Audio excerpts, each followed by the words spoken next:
अभिनेते गिरीश ओक कायमच चर्चेत असतात. कधी आपल्या कामामुळे तर कधी वैयक्तिक आयुष्यामुळे गिरीश ओक प्रेक्षकांशी कनेक्ट असतात. आपल्या आयुष्याविषयी ते अगदी खुलेपणाने बोलतात. आपल्याला माहीतच आहे की त्यांची लेक गिरिजा ओक ही देखील याच इंडस्ट्रीत एक नामवंत अभिनेत्री आहे. गिरीश ओक यांच्या दुसऱ्या विवाहाचा प्रचंड त्रास झाल्याचं ती एका मुलाखतीत म्हणाली होती. पण गिरीश ओक यांच्यासाठी देखील हे दुसरं लग्न सोपं नव्हतं. दूरदर्शनला दिलेल्या मुलाखतीत ते व्यक्त झाले आहेत. अभिनेते गिरीश ओक यांनी पल्लवी यांच्याशी 2008 मध्ये लग्नगाठ बांधली. हे त्यांचं दुसरं लग्न असल्याने त्याचा प्रचंड मानसिक त्रास त्यांना सहन करावा लागला. प्रेम ते लग्नापर्यंतचा प्रवास कसा होता असं पल्लवी ओक यांना विचारण्यात आलं. त्यावर पल्लवी म्हणाल्या, हे सगळं ठरलं तेव्हा माझ्या घरातून प्रचंड विरोध झाला. लग्नाची प्रोसेस माझ्यासाठी आणि गिरीशसाठी दोघांसाठीही तितकीच कठीण होती. आम्हाला या सगळ्याचा गिल्ट होता. विशेष करून मला खूप अपराधी वाटायचं, कारण गिरीशचं पहिलं लग्न झालं होतं.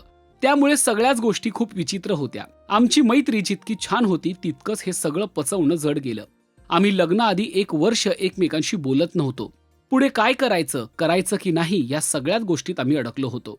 त्यात माझ्या घरच्यांना हे मान्य नव्हतं. एकुलती एक मुलगी, त्यात वयात अंतर आणि गिरीश यांचं मॅरिड असणं हे घरच्यांना पटत नव्हतं.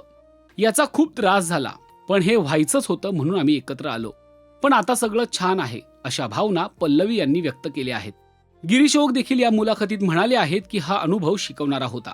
कायदा बाईच्या बाजूने असल्याने आपण चुकीचे वाटतो, पण नाण्याला 2 बाजू असतात. मी हे सगळं शिक्षण म्हणून घेतलं आणि त्यातून बाहेर पडलो. पण 2 व्यक्तींच्या मधली ही खासगी गोष्ट अनेकांसाठी मनोरंजनाचं साधन असते. गिरीश आणि पल्लवी यांना एक मुलगी देखील आहे. याविषयी गिरीश म्हणतात, आम्ही हे सगळं आमच्या मुलीलाही कोणताही आडपडदा न ठेवता सांगितलं, जेणेकरून बाहेरचं कोणीतरी तिला चुकीचं सांगू नये, अशा शब्दात ते व्यक्त झाले. तुम्हाला याविषयी काय वाटतं ते कमेंट करून नक्की सांगा. आणि मराठी सिनेविश्वातील ताज्या अपडेट, बातम्या आणि गॉसिपसाठी सबस्क्राईब करायला विसरू नका. फक्त राजश्री मराठी.